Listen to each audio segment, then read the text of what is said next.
it, son? No, sir. Yes, you do. You're trying to con a con man.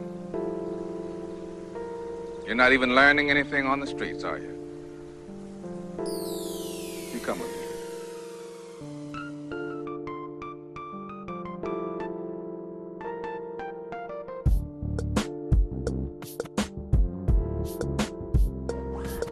Dante's Boxing Nation, what's going on, guys? So Canelo Alvarez, he brought up something that I and a lot of other boxing fans have been talking about for quite some time. Even a question that I've asked Golovkin's trainer over and over directly for the last year or so. I've asked that question: why won't you guys fight Golovkin-Lara?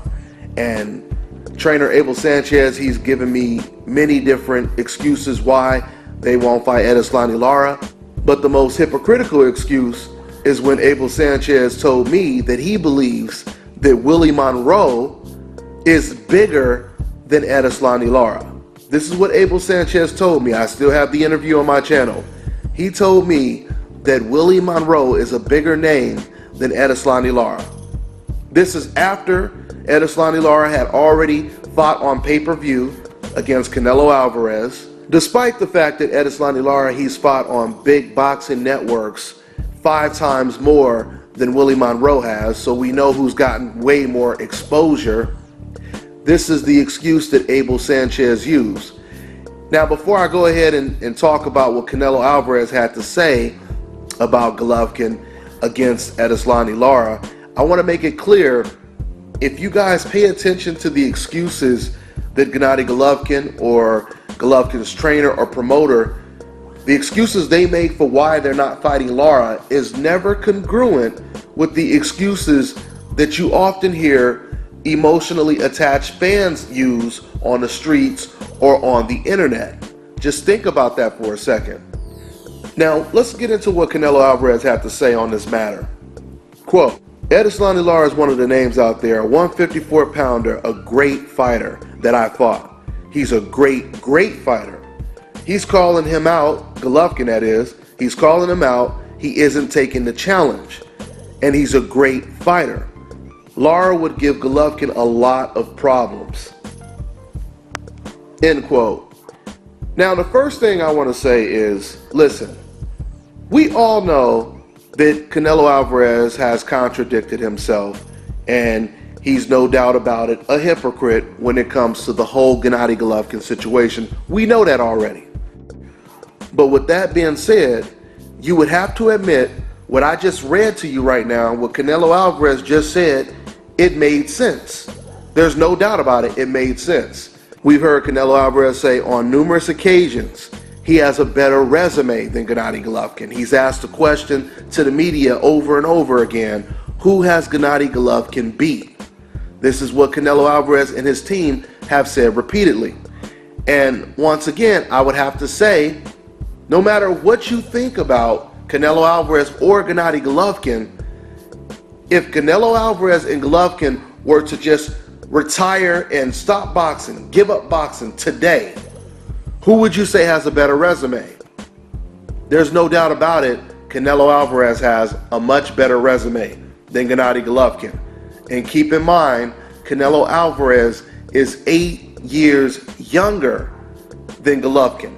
So the question is, how are you 8 years younger than someone and you have a better resume than them? I mean, just think about this for a second. How is it possible that while Golovkin fights often 4 times a year, Canelo is usually fighting twice a year, sometimes 3 times a year, but most of the time it's twice a year? With that being said, how is it possible Canelo still has a better resume than Golovkin when Golovkin fights a lot more frequently than Canelo does? If you really think about it, it makes no sense. And there is no reason why a 34-year-old Gennady Golovkin should have a resume that is weaker than a Canelo Alvarez. Now, don't get me wrong. When it comes to Canelo Alvarez, you know, me and a lot of other people believe that Lara beat him. But that's besides the point. It's the fact that Canelo Alvarez, he's fought the man. On top of that, he's fought Austin Trout as well. And right now, Gennady Golovkin's best opponent on his resume is a welterweight fighter named Kell Brook. So what Canelo Alvarez is saying makes all the sense in the world. But once again, that does not alleviate Canelo from being a hypocrite, because we know that he is one. For example, even with him saying that Lara is a great fighter. If Lara is a great fighter, and the fight that you guys had ended in controversy, why would you not give this great fighter a rematch? You see what I'm saying? That's because Canelo Alvarez, like he just said, Lara's a great fighter, and Canelo truly believes that a rematch with Lara would be way too much of a risk. And he may not beat him because he knows that he could have lost that first fight if he did not have the judges backing him.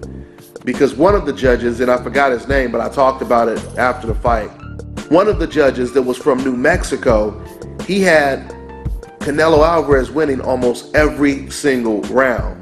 So we know what time it is when it comes to that Canelo versus Lara fight. With that all being said, when it comes to Gennady Golovkin versus Lara, it does not matter who you guys think will win that fight.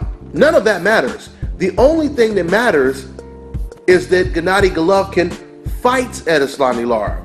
It does not matter who you think is going to win the fight, right? Because that's like me telling you I think Ward can beat Sergey Kovalev, but if Ward is not fighting Sergey Kovalev, then there's really no reason to talk about it. You have to show and prove at the end of the day. And this is why the decafs that defend Golovkin for not fighting Lara, they contradict themselves and they never make any sense. Because when you say something stupid like, oh, Golovkin would beat Lara easy, so there's no reason to fight him, that doesn't make sense. Because you felt that way when Golovkin fought everyone. Didn't you feel that way when Golovkin fought Rubio? When he fought Monroe? When he fought Lemieux, Adama? You felt he would beat those guys, right? But you had no problem with that fight. So how do you sit over here as a boxing fan and have a problem with the guy you're rooting for stepping up in competition? It doesn't make sense. It doesn't make sense. That's like me telling you that I don't want to see Errol Spence fight Keith Thurman, Kell Brook, or whoever is there that would really challenge Errol Spence. No, I want to see those fights. As a boxing fan, I want to see the best fight the best, no matter who wins. No matter who wins. So it really doesn't make any sense when Gennady Golovkin, who's supposed to be the most dangerous, the strongest fighter, one of the strongest punchers in the sport of boxing, and this is the guy that fans wants to be protected. I mean, fans, they literally want Gennady Golovkin to face weaker competition. We see the comments all the time. We hear fans talk about it every time. When you hear a fan say, hey man, there's no reason for him to move up to a higher weight class, he should just stay there at the middleweight division. But the same fan who will tell you that, he will admit that no one wants to fight him at the middleweight division. So let me get this straight. You admit that no one will fight Golovkin at the middleweight division, right?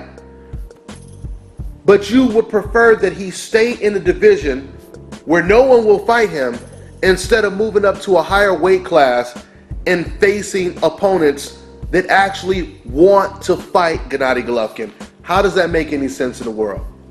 How does that make any sense? Now, once again, since you decafs love to compare Gennady Golovkin to fighters you don't like Floyd Mayweather, let's just look at the dichotomy of Floyd Mayweather versus Golovkin when it comes to accomplishments, resume, etc., etc.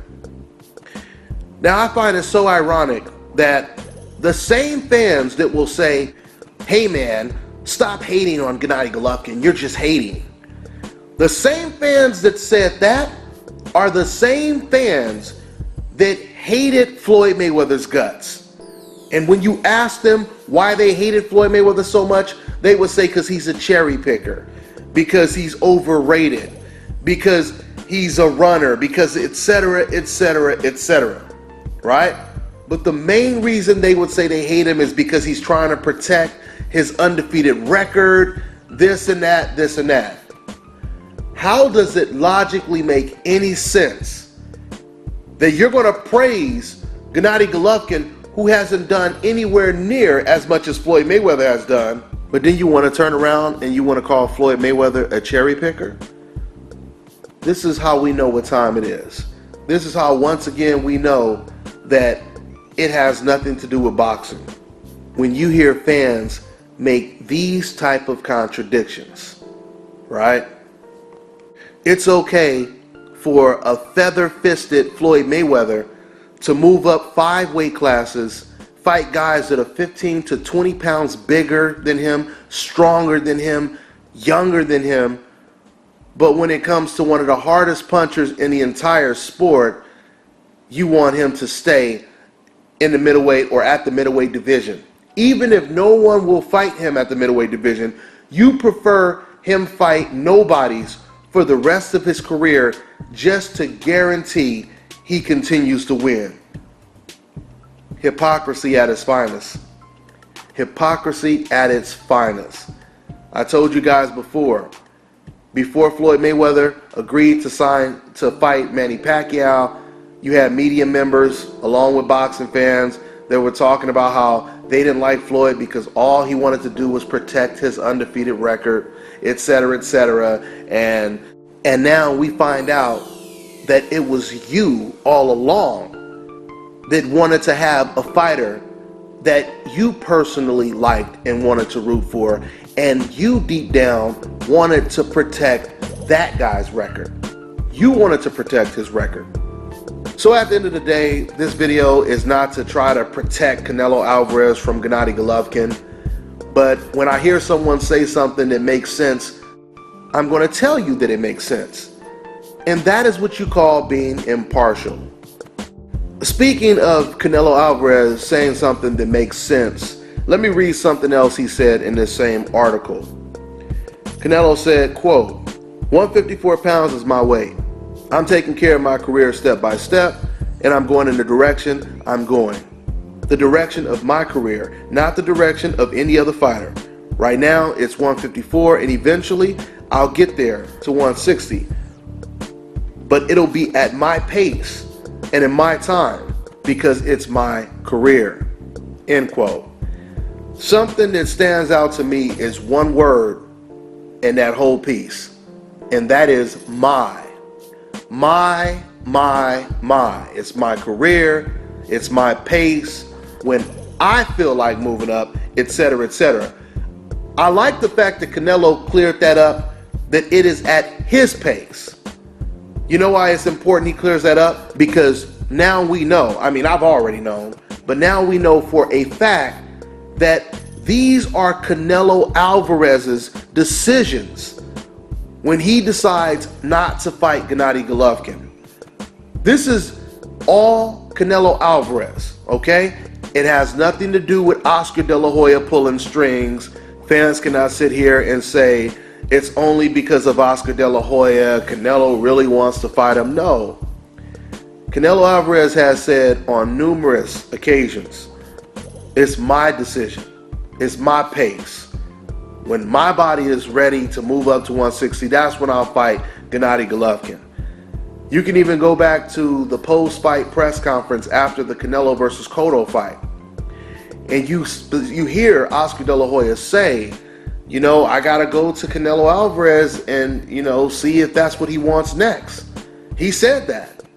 So, once again, we know that this is Canelo Alvarez that is in the driver's seat.